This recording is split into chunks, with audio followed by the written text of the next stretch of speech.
राम दर्शन के लिए सब दौड़ दौड़ करके आ रहे हैं। जैसे जनकपुर के बाजारों से निकले सब दौड़ दौड़ करके आ रहे हैं। गोस्वामी जी कहते हैं राम दर्शन के लिए दौड़ लगाना पड़ेगा। जो दौड़ लगाकर पहले आता है राम दर्शन से पहले मिलता है, जो पीछे रह जाता है पीछे रह जाता है। राम दर्शन के लिए दौड़ लगाना पड़ेगा। कैसी दौड़ लगाना पड़ेगा? तो तुलसी जी शर्त रख देते हैं। तुलसी जी कहते हैं दो चीजें छोड़ करके दौड़ लगाना पड़ेगा। कौन सी दो चीजें? बोले कामना और वासना। धाये धाम माने वासना और काम माने कामना। धाये धाम काम सब त्यागी। कामना वासना छोड़कर दौड़ लगाओगे राम दर्शन के लिए। तुलसी जी कहते हैं राम दर्शन अवश्य हो। सब राम के दर्शन की लूट खसोट कर रहे हैं। उपमा देते हैं तुलसी जी, जैसे जो रंग कहें जो दरिद्र हैं उनके बीच में स्वर्ण के सिक्कों का गट्ठर फेंक दिया जाए तो जैसे वो लूट खसोट करते रहे, हटो हमको नहीं मिला, हमें लेने दो हमें लेने दो, ऐसे शोर मचाओ, अरे हटो हटो हमको नहीं दिखाई दे रहे, हमको दर्शन करने दो हमको दर्शन। बड़ी भीड़ राजमार्ग पर है, सब पुरुष ही पुरुष हैं, इनमें कोई स्त्रियां नहीं, बड़ी भीड़। भगवान श्री राम ने बालकों से पूछा, जो साथ में बच्चे चल रहे उनसे पूछा, भैया अगर हम सीधे राजमार्ग से चलेंगे फिर तो इतनी भीड़ है पूरा दिन बीत जाएगा और जनकपुर का दर्शन नहीं कर पाए, रास्ता ही नहीं जाने का, कैसे आगे बढ़े? तो अब जनकपुर के बालक थे, उनको सारे रास्ते पता थे। उन्होंने कहा भगवान राजमार्ग को छोड़ना पड़ेगा। बोले फिर? बोले इधर दाएं तरफ ये जो छोटी सी गली जा रही है ना, यहाँ से निकलो, यहाँ से भी एक रास्ता जाता है आगे के लिए। और भगवान श्री राम लक्ष्मण दाएं तरफ बालकों के साथ मुड़ गए। ये लोग यही चर्चा करते रह गए, ये दोनों कौन है कौन है कौन? कोई कहता है विष्णु जी है। बोले विष्णु जी इतने सुंदर कहाँ? विष्णु जी इतने सुंदर नहीं है, वैसे तो सुंदर है विष्णु जी, लेकिन 2 हाथ की जगह 4 हाथ है ना, इसलिए सुंदरता में थोड़ा सा किंतु परंतु तो लग जाता। एक लगा शिव जी हैं क्या? बोले शिव जी कैसे हो सकते हैं, उनका वेश तो बड़ा विपरीत है। ये कौन है? तो दर्शन तो हुआ लेकिन परिचय नहीं प्राप्त कर पाए कि है कौन मेरे पास। भगवान आगे सीता जी की एक सहेली, कहीं उसने अपने सर के बाल धोए थे तो अट्टारी पर खड़ी खड़ी हाथ मार मार करके अपने बालों को सुखा रही थी। अचानक उसकी दृष्टि भगवान पर गई। अच्छा कोई बहुत ऊपर खड़ा हो और कोई नीचे चल रहा हो तो उसका मुखमंडल तो देख नहीं पाता है ऊपर वाला, उसका सर कुछ पीछे का हिस्सा दिखाई दे जाता है। तो ऐसा ही कुछ दिखाई पड़ा, एकदम आवाक रह गई, बाप रे ये मनुष्य नहीं हो सकते हैं दोनों, मनुष्य ऐसे कहाँ होते? लगता है ईश्वर ही 2 रूप लेकर के मिथिला में भ्रमण कर रहा है। एक बार हमारी ओर देख लेते तो हम धन्य धन्य हो जाती, हमारी जीवन नौका भूसिंधु से पार हो जाती। कैसे इनको अपनी ओर दिखाऊं? तो इशारे किए बड़ी देर तक खांसी मठारी की शायद हमारी ओर देखें, लेकिन साहब ये मर्यादा पुरुषोत्तम श्री राम हैं, ये तो नीचे नेत्र करके आगे बढ़ते गए। हाँ इनकी जगह लीला पुरुषोत्तम श्री कृष्ण होते तो अट्टारी पर पहुंच जाते कि सखी काहे को इशारा कर रही है, मैं आ गया तेरे पास, बता क्या बात है। लेकिन ये तो साहब मर्यादा पुरुषोत्तम राम है। जब नहीं देखा उसकी ओर तो उसने अपने अगल बगल वालियों को आवाज दी, अरे बहनों भवन की खिड़की खोलो जरा बाहर देखो, 2 बड़े सुंदर राजकुमार जा रहे हैं और मुझे लगता है ईश्वर ही 2 रूपों में यहाँ भ्रमण कर रहा है। और जैसे ये शोर हुआ तो जुबती न भवन झरोखन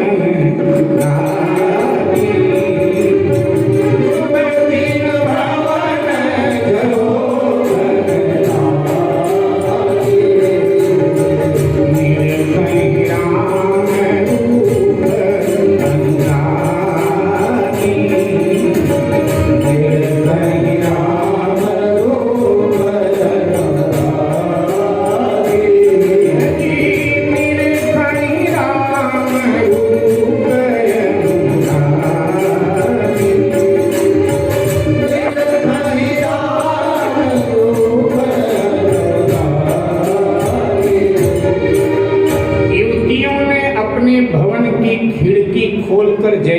झांक कर देखा, बोली सचमुच तूने बिल्कुल ठीक कहा, लेकिन ये देखें हमारी ओर तब बात बने ना। एक पहले वाली ने कहा हमने कोशिश कर लिया, नहीं देखा। एक बड़ी चतुर सखी थी, उसने कहा हम अभी दिखवाते हैं अपनी ओर। कैसे? उसने कहा इनके पिताजी का नाम लो तो जरूर हमारी ओर देखेंगे। उसने कहा फिर जल्दी ले।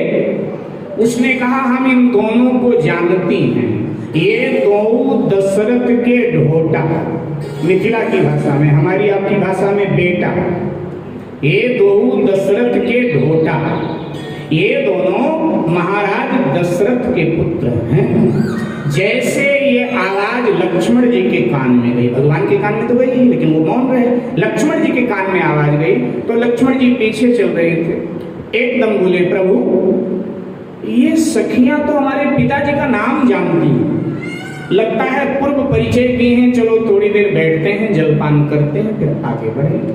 ध्यान दीजिएगा, लक्ष्मण जी जीव धर्म के आचार्य हैं और आचार्य यही चाहता है कि हमारे शिष्यों से भगवान की जान पहचान हो, इसलिए लक्ष्मण जी ऐसा हो। भगवान श्री राम ने कहा लक्ष्मण सीधे चल, ये माया का नगर है, यहाँ साक्षात माया देवी शरीर धारण करके निवास करती हैं, इधर उधर देखेगा कहीं अटक सकता है, भटक चल, फिर चल। फिर चलने लगे, नहीं देखा तो एक और चतुर सखी थी, उसने कहा हम दिखवाएं अपनी ओर, हम जो बात जानती हैं वो बोल देंगी तो जरूर हमारी ओर देखें। तो क्या जानती है? तो कहने लगी इनके मैया का नाम लो तो ये जरूर हमारी ओर देखें। मेरे भाई बहन, आजकल तो जब विवाह होता है तो वर कन्या दोनों का नाम निमंत्रण पत्रिका पर छाप दिया जाता है। पुराने भारत में सुविधा उपलब्ध नहीं थी। पुराने जमाने में नारी का नाम गुप्त ही रखा जाता था, वो इसी नाम से जानी जाती थी कि ये फला की बेटी है, फला की बहन है, फला की पत्नी है, फला की माँ है, इसी नाम से जानी जाती।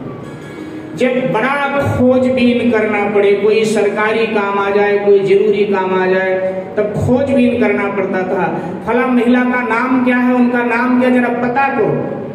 तो परिवार के अंतरंग व्यक्ति से पता चलता था कि जिनका नाम राम ढकेली देवी है, इनका नाम जलेबी देवी है, इनका नाम कटोरी देवी है, बड़े मुश्किल से पता चलता था पुराने भारत में। पुराने भारत की घटना उसने कह दिया, अरे हम जानती हैं जो आगे आगे चल रहे हैं ना सलोने सांवले से, उनका नाम राम है और उनकी मैया का नाम कौशल्या है, लेकिन जो पीछे पीछे चल रहे हैं, जिन्होंने पीतांबर पहन रखा है, जो एकदम गोरे गोरे हैं और जिनके गले में हरा दुपट्टा पड़ा है, सुन सखी तासु सुमित्रा माता, हे सखी उनकी माँ का नाम सुमित्रा है। जैसे इतना लक्ष्मण जी ने सुना तो चल रहे थे, पीछे आगे आ गए, राम जी का रास्ता रोक कर खड़े हो गए, बोले भैया भैया ये तो हमारी मैया का भी नाम जानती है, हमें लग रहा है कि ये अयोध्या की कोई बेटी है हमारे पास पड़ोस की, शायद मिथिला में ब्याही गई है, तभी तो हमारे मैया का नाम जानती है। भगवान ने कहा लक्ष्मण, जैसे हमारे पिताजी चक्रवर्ती सम्राट हैं और सम्राट को पूरा विश्व जानता है, उसी तरह से हमारी माताएं भी महारानी हैं और महारानियों को भी पूरा विश्व जानता है। अगर ये नाम जानते हैं कोई आश्चर्य नहीं, सीधे चल। अब फिर नहीं देखा, सखियां हार गई और हारी सखियां करती क्या है मेरे भाई बहन? तो तुलसीदास जी कहते अब हिया हर सही बर सही सुमन, हार करके मिथिलानी सखियों ने भगवान पर फूल की वर्षा कर दिया। अभिप्राय बहुत है इसके कि फूल की वर्षा क्यों, लेकिन समय का थोड़ा अभाव है, इसलिए एक आध अभिप्राय कहकर आगे बढ़ते। पहला अभिप्राय हमारे महात्मा लोग देते हैं कि सुमन का एक अर्थ सुंदर मन है, तो मिथिलानियों ने अब अपना मन भगवान को दे दिया। दूसरा अभिप्राय हमारे महात्मा लोग देते हैं कि सखियां पुष्प वर्षा कर रही हैं क्योंकि मिथिला की जो गलियां हैं थोड़ी कतरीली पथरीली और भगवान नंगे पाँव में जूती भी नहीं है, क्योंकि गुरु जी के साथ गए हैं तो गुरु जी खड़ाऊ पहन कर चले और चेला चमाचम जूता पहनकर चले गए, अमर्यादा होगी। तो इसीलिए गुरु जी खड़ाऊ में तो शिष्य नंगे पांव चल रहा है। इसलिए सरकार अयोध्या से ही नंगे पांव गए हैं, क्योंकि गुरु जी के साथ यात्रा करनी है। तो पांव में कुछ है नहीं, तो सखियां पुष्प की वर्षा करके अपना भाव व्यक्त कर रही हैं कि आपके पांव इतने कोमल है ना कि ये फूलों पर रखने लायक हैं। थोड़ा संभल करके, हम फूल बिछा देते हैं आपके रास्ते में, थोड़ा संभल करके चलो, क्योंकि मिथिला की गलियां बड़ी पथरीली पथरीली हैं। आपके कोमल पांवों में कहीं कुछ चुभ ना जाए। अच्छा, प्रेम में सामने वाले का बड़ा ध्यान होता है, अपना ध्यान नहीं होता है, इसलिए सखियां ऐसा कर रही हैं मेरे भाई। तो मामा जी गाते थे ना, राघो धीरे चलो ससुराल गलिया। मामा जी का बड़ा प्रसिद्ध गीत है, राघो धीरे चलो ससुराल गलिया। ये ससुराल की गली है, थोड़ा धीरे धीरे चलो। तो सखियां इसलिए पुष्प की वर्षा करती। अच्छा, आप कितने अकड़े बैठे और कोई आपको माला पहनाए तो क्या करोगे? और कितने अकड़े बैठे हो आप, लेकिन कोई आपको माला पहना दे तो कृतज्ञता के नाम पर आप हाथ जरूर जोड़ोगे कि जी आपने माला पहनाया, आपको धन्यवाद। तो जैसे सखियों ने भगवान पर पुष्प की वर्षा किया, अब ठाकुर जी की मजबूरी हो गई देखने के लिए सखियों को। सो ठाकुर जी ने अपने दोनों हाथ जोड़े और ऊपर देखा सखियों की ओर धन्यवाद देने के लिए। और जैसे धन्यवाद करने के लिए भगवान ने अपना मुखमंडल उठाया, और जैसे भगवान के मुखमंडल पर सखियों की दृष्टि गई, आवाक हो गई सखियां, और सब दौड़ी दौड़ी अटारी से उतर कर नीचे आ गई, भगवान को घेर करके खड़ी और कहने लगी, प्रभु हमें भी आप अपनी सेवा में अपने साथ ले चलो, हमें भी अपनी सेवा में अपने साथ ले चलो। कुछ दिन पूर्व नारद जी महाराज यहाँ आए थे, और नारद जी को सिया जी ने अपना हाथ दिखाया था। तो नारद जी ने बताया था कि विश्वामित्र बाबा आएंगे, उनके साथ 2 राजकुमार आएंगे, जो बड़े वाला राजकुमार होगा वही धनुर्भंग करेगा और उसी से सीता का विवाह होगा। हम सब वहां थे जब नारद जी बता रहे थे, बस तभी से हमने आपसे रिश्ता बना लिया था। कुछ सखियां कहती है कि सीता तो हमारी बड़ी बहन है, रिश्ते में हमारी बड़ी बहन लगती है, इस नाते आपका उनसे विवाह होगा तो हमारे आप बहनों ही लगोगे, हमारा आपसे हास परिहास का रिश्ता बनेगा। कुछ विवाहित सखियां हैं जो मिथिला की बहुएं हैं, वो कहती है कि सरकार सीता हमारी ननद लगती है, हम यहाँ की बहू हैं, वो हमारी ननद लगती है, और आपका उनसे विवाह होगा तो हमारे नंदोई हो जाओगे, हमारा भी तो आपके साथ रिश्ता बन जाएगा हास परिहास का। अब राम जी बेचारे चुपचाप खड़े। सखियां कहती हमें भी सेवा में अपने संग ले चलना। भगवान ने कहा कि देखो सखियों, मैं एक नारी व्रत लेकर के आया हूँ, मैं मर्यादा पुरुषोत्तम हूँ, मैं आप में से किसी की सेवा नहीं स्वीकार करूंगा, केवल और केवल सीता जी की सेवा स्वीकार करूंगा। लेकिन हाँ, नारद जी की वाणी जो है वो मिथ्या नहीं होगी, क्योंकि सखियों ने कहा कि नारद जी तो कह रहे थे कि भगवान को लेकर जो कल्पना की जाती है किसी न किसी जन्म में पूरी होगी, तो ये बात क्या असत्य है? भगवान ने कहा नहीं, असत्य नहीं, नारद जी की बात असत्य नहीं होगी, तो हमारी कल्पना कब पूरी होगी?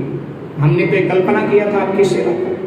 तो भगवान ने कहा कि देखो, रामावतार में तो सीता जी के अतिरिक्त किसी की सेवा स्वीकार नहीं कर सकता, लेकिन कृष्णावतार में वृंदावन में जितनी मर्जी चली आना सबको स्वीकार कर दूंगा, लेकिन यहाँ केवल और केवल सीता को स्वीकार करूंगा, बाकी सब वृंदावन में आ जाना। इसीलिए जो 4 प्रकार की प्रमुख गोपियां बताई गई भागवत में, उनमें एक प्रकार की जो गोपी है उसका नाम है मैथिली गोपी।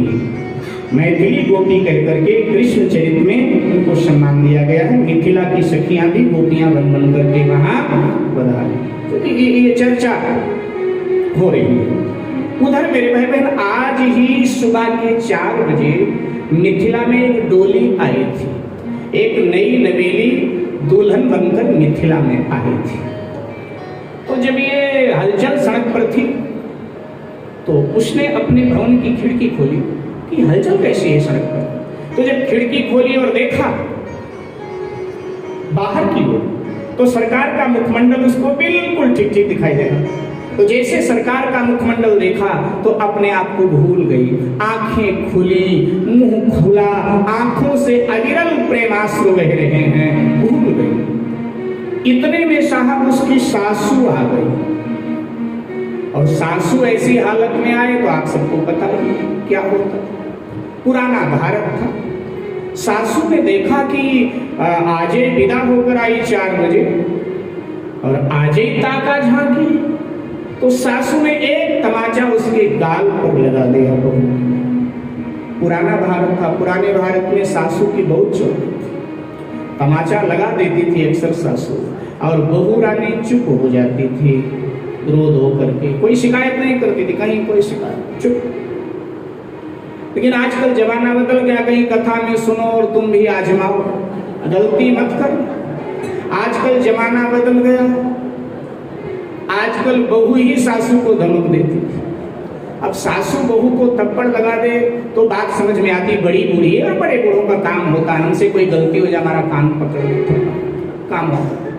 लेकिन अब हमारा काम तो नहीं होता कि बड़े बूढ़ों को थप्पड़ लगाएं, बदजुबानी करें, हमारा काम नहीं होता। लेकिन आजकल जमाना बदल गया। पुराने जमाने में लोग, हमारे यहाँ गांव देहातों में देखने को मिलता था, पुराने जमाने में बहू आए तो लंबा 1.5 हाथ का घूंघट निकाल के आती थी। अब सबसे पहले उसका मुंह देखने के लिए सासू दौड़ती थी बेचारी। अब वो घूंघट ऊपर उठाए तो बहू नीचे सरकाए, क्योंकि मुंह देखने ना दे।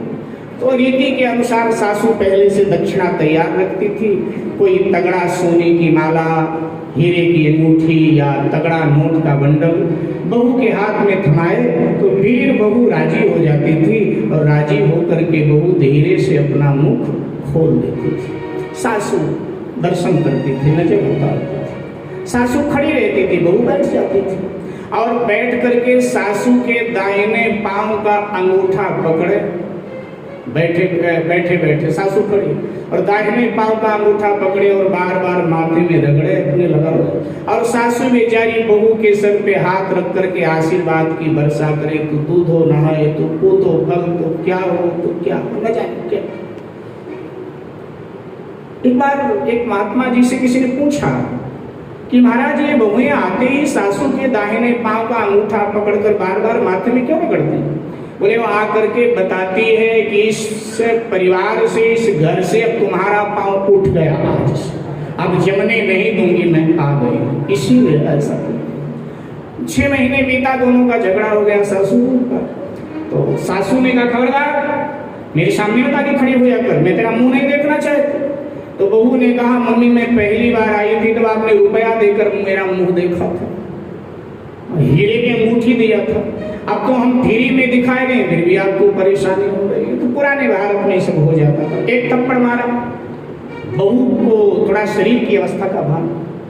बहू ने कहा माँ आप, अरे क्या देख रही बात, क्या का झांकी कर रही, मेरा नाक कटवाए रही है, कोई देखेगा तो क्या कहेगा मेरी नाक कट जाए। बहू ने कहा माँ आज किसी को मिथिला में फुर्सत नहीं है जो मुझे देखे, आज सब व्यस्त है। कहाँ व्यस्त है? बोले सब राम दर्शन में व्यस्त हैं, भगवान द्वार से निकल के जा रहे हैं, आप भगवान का दर्शन नहीं कर रही हो, आप हमको भला बुरा कर रही हो, कह रही हो, मुझे जो भी मारना पीटना होगा, जो कहना होगा कल कह लेना, आज भगवान का दर्शन कर लो। एकदम हाथ पकड़ के अपनी ओर खींचा, माँ वो देखिए भगवान खड़े हैं। जैसे बुढ़िया की दृष्टि भगवान पर गई, आहा आनंद में डूब गई। बोली बहू तो मेरी बहू नहीं, तो मेरी सदगुरु है, बिना भजन के ही भगवान का दर्शन तूने मुझे करा दिया, तो लक्ष्मी मेरे घर में आ गई। सब ही राम को देखियत मोहि न देखे कोई, तो समान को बात की राम न देखे मोहे। आज राम को छोड़कर मुझे कोई पापी ही देख सकता है, आज सब व्यस्त हैं राम दर्शन में, मेरे भाई बहन सभी व्यस्त हैं। मैं आप